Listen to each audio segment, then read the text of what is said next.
सालों पहले पहाड़ों के बीच बसे एक छोटे से कस्बे में काली कोठी के नाम से मशहूर एक हवेली थी।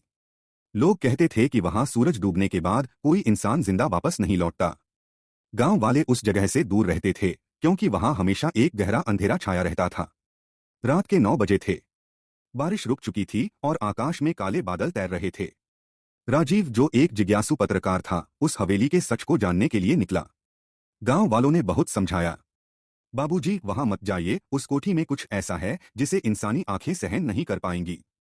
लेकिन राजीव की जिद थी। टॉर्च, कैमरा और नोटबुक लेकर वह हवेली की ओर बढ़ा। जैसे ही वह हवेली के गेट पर पहुंचा, उसकी टॉर्च की रोशनी अचानक बुझ गई। चारों तरफ सन्नाटा और अंधेरा छा गया।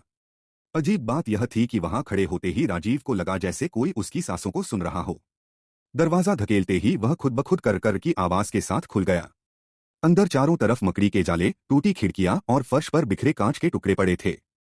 दीवारों पर काले धब्बे थे, जैसे किसी ने जलाकर मिटाने की कोशिश की हो। राजीव हर कमरे की तस्वीर खींच रहा था कि तभी उसे लगा कोई उसके पीछे खड़ा है। उसने पलटकर देखा। वहां कोई नहीं था, लेकिन हवा अचानक इतनी ठंडी हो गई कि उसकी सांसें जमने लगीं। जैसे ही वह हवेली के सबसे बड़े हॉल में पहुंचा, वहां एक पुराना शीशा रखा था। उस शीशे में उसने खुद को देखा, लेकिन तस्वीर अजीब थी। उसके चेहरे की जगह वहां एक काली परछाई थी जिसकी लाल चमकती आंखें उसे घूर रही थीं। राजीव घबराकर पीछे हटना चाहता था, लेकिन उसके पैर जड़ हो गए। तभी उसे अपने कानों में धीमी धीमी फुसफुसाहट सुनाई दी।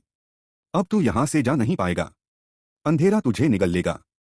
राजीव चीखने लगा। उसने भागने की कोशिश की, लेकिन हवेली के दरवाजे खुद ब खुद बंद हो चुके थे।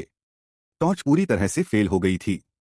कुछ ही देर में उसे महसूस हुआ कि चारों तरफ से अंधेरा उसके शरीर में समा रहा है। वह अपने हाथ पांव देख नहीं पा रहा था, बस लाल आंखें और फुसफुसाहट।